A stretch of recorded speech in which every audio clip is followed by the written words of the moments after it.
Kings Island in Mason, Ohio would open in 1972 with 3 roller coasters: the Racer, Scooby-Doo, now known as Woodstock Express, and the Bavarian Beetle. These were great starting coasters for Kings Island, but they would not open their first monster coaster till 1979 with the Beast. The Beast would open as the world's tallest, fastest, and longest wooden roller coaster.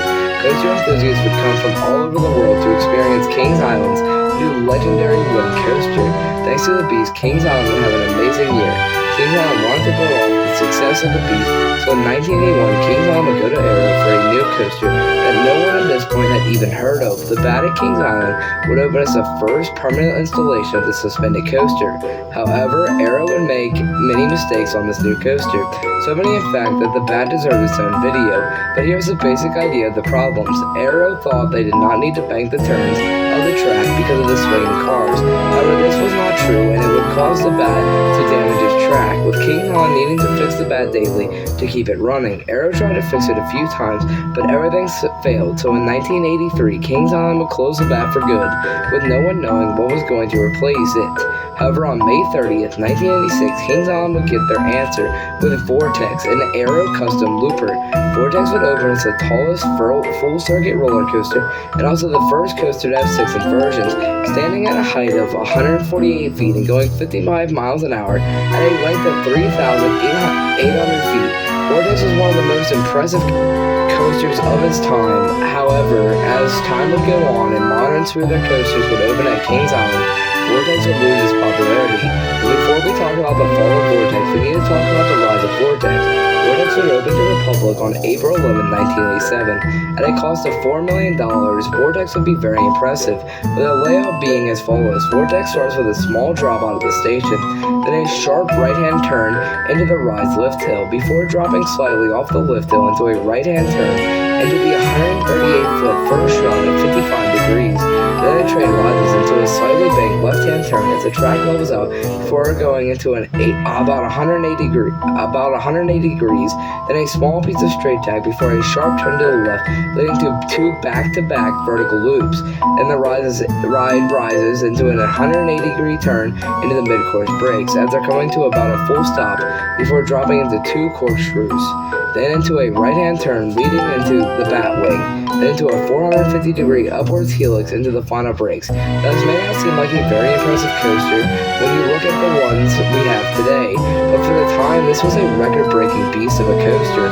However, Vortex would not hold these records for very long, as the next year, in 1988, Six Flags Great America would open Shockwave, another massive Arrow looper. However, as time would go on, we would find out these massive Arrow loopers would have many issues, but luckily for Vortex, it would not have near the problems of Shockwave and Great American's Dream Machine. However, in 1989, everything would change when Cedar Point announced Magnum XL 200, the world's tallest and fastest roller coaster.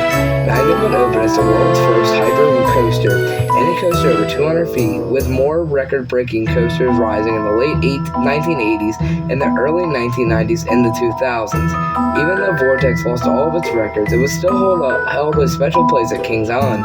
It was known as Kings Island's best steel coaster in the late 1980s and to the early 90s, but that would all change in the mid to late 90s when Kings Island, now Paramount's Kings Island, would open 2 steel coasters, Top Gun in 1993 and Flight of Fear in 1996. The Flight of Fear being another steel coaster with inversions. The only difference was Flight of Fear had a launch.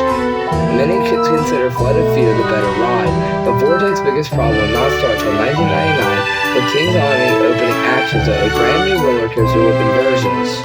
Face Off, but luckily for Vortex, Face Off would not be considered one of the best coasters at the park, but as Kings Island has started to build more coasters, especially ones with inversions, Vortex placed as one of the most important coasters at Kings Island would come to an end.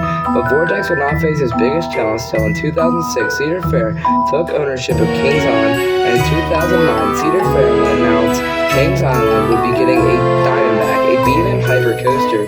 Why is it such a big deal? Well, because when people learned about the smoother coasters that B&M made, arrows started to fall, and people found out just how rough these arrows really were. And as time went on, and Kings Island started to build more coasters that were smoother and overall more thrilling, Vortex started to lose popularity each and every year. 9 years after Diamondback, Kings Island was planning for another massive project. Nobody knew what it was, but we did know that one coaster had to go to make room for it.